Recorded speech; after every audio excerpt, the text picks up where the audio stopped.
Hello out there in Hockeyland. This is James Clowe of RDR Sports. I'm joined tonight by Marshall McPherson, the general manager and goalie for the Vancouver Nightmare, who's kindly agreed to do an interview with me on the year in review. Marshall, how do you take the year? What do you think you accomplished? What's your achievements and disappointments? Tell us about what you think the Nightmare have gained throughout the season and what the league's thoughts are on the job you've done so far. Well, I'm not going to assume anything about anybody's thoughts on what I've done so far as getting the team where it's at. Burke left the team in a very good shape for me as when I took over. We made the finals. You know, losing in 4 games to Platoon, that was disappointing. I took a look over the team when I gained control of it, and I did my best to address the problems. Well, Marshall, what were the problems that needed addressing? Well, James, I think the biggest thing is we needed a big checking winger, and I brought in O'Keefe, and that seemed to work out pretty well. We wanted a scoring winger as well in Stamkos. He hasn't worked out as well as we had hoped, but he still put up a pretty solid season.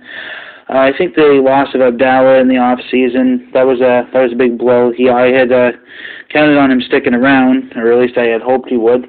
Not going to complain. We worked out well for both teams, and we still did good, but you got to wonder what it would have been like if Abdallah had stayed. We did as well as we could have hoped for. Coming in second place to probably the league's biggest powerhouse in the LA Panthers. Was just got to move forward after this season. Seemed to find any flaws that we had, and I don't believe we had too many. We did well, and just got to hope for better next season. Losing in the playoffs, it's tough, but you just got to deal with it and look towards next year. Well, Marshall, as you spoke on the Panthers, why would you say they're a powerhouse? Well, have you taken a look at the team? You got Jonathan Kane playing backup. What's that tell you about the team? Well, that they have incredibly deep goaltending.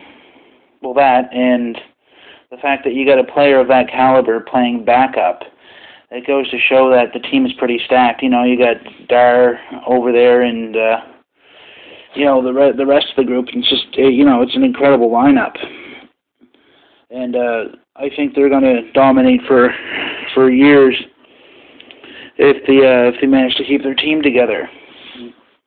Well, actually, you think they'd say the same sort of plan that you have with the Nightmare in signing core players to long-term contracts? Well, I think so. Diener is the type of guy that would try to keep the team together if it's doing well, and it's doing well. Me with the Nightmare, I'm trying to sign guys long-terms, give them options, make them feel wanted. Of course, they are feel wanted. I'm not trying to make them feel wanted. I'm more or less letting them know that they're wanted. Every player on the team I've extended an option to sign until season 12, and some have opted out of that to leave their options open. Completely understand that. Some of them just want to play here, and I understand that as well. Every player on my team knows that if they want to stay here to season 12, then I'm more than willing to sign them until then. Why season 12? What's with season 12? Well, if you take a look at it, just projecting myself for the future, I got about 6 seasons, I think, before regression, and old age, me getting older finally hits. So I could probably deal with it for a couple years. You want to leave the door open for the new guys to step in and take over, and that's what I plan on doing eventually. But I want to play for as long as I possibly can, and that's what I plan on doing. But you just got to look to the future, and I got all the guys that I'm playing with now signed for as long as I expect to be here minimum. So I don't want to screw the new GM over when he does take over. But what I'm doing here is I'm keeping the team together that I want for as long as I can. And if you have guys sign long term, the off season it isn't anything to really worry about. You have nothing to worry about, because guys, you don't have to worry about them leaving or going to free agency. This year you only have Crasher and Hawkridge that I have to worry about. Crasher's been a bit quiet over the last bit. I've sent him an email, and I got a response back. It's a little cryptic, but I honestly think he might leave. If he does, I understand that. It's probably he's been here for a while, and he's been in the league for a while as well. And losing 2 years in a row, in the finals, the first year, and then this year, just losing in the opening round. It's got to be a bit disappointing, and I completely understand that. If he wants to go to a team that he thinks he has a better chance with, I respect that.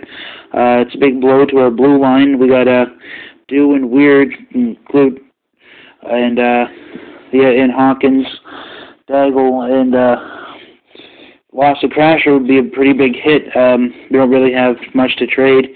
We're probably just looking to getting a journeyman to fill the spot on the bottom pairing. But that's something that I'd rather not do. I might look into a trade, but I really can't say for sure until I know for sure what's going on. The other guy being Hawkridge.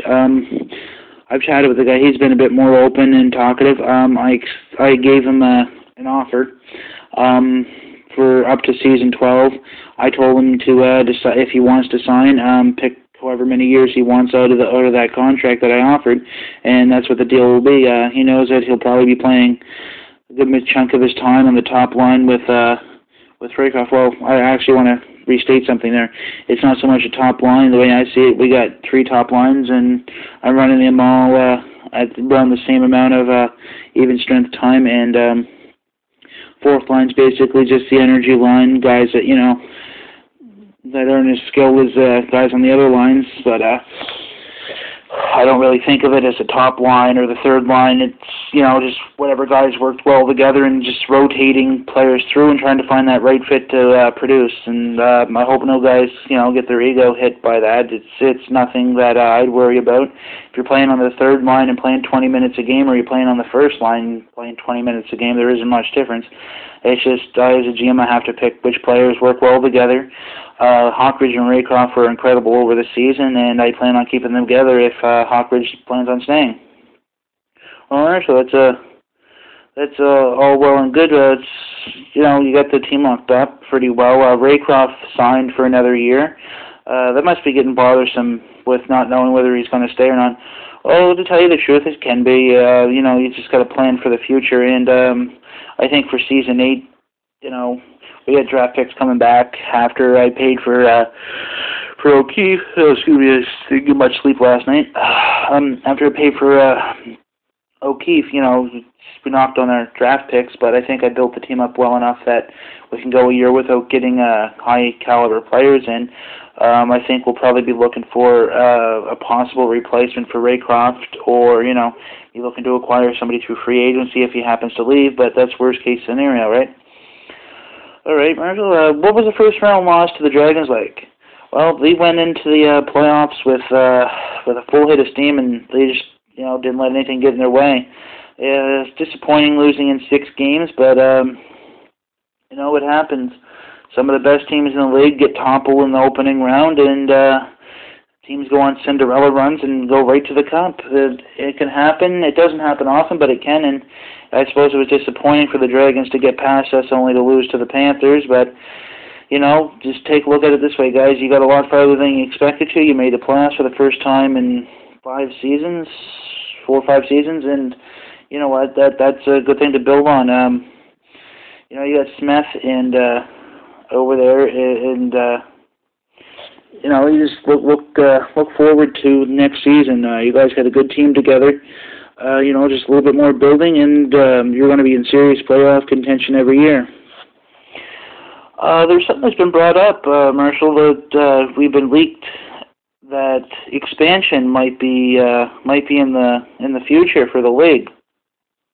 Well, I'm not going to comment either way, but it has been discussed in GM meetings. That's about all I'm willing to comment on, James.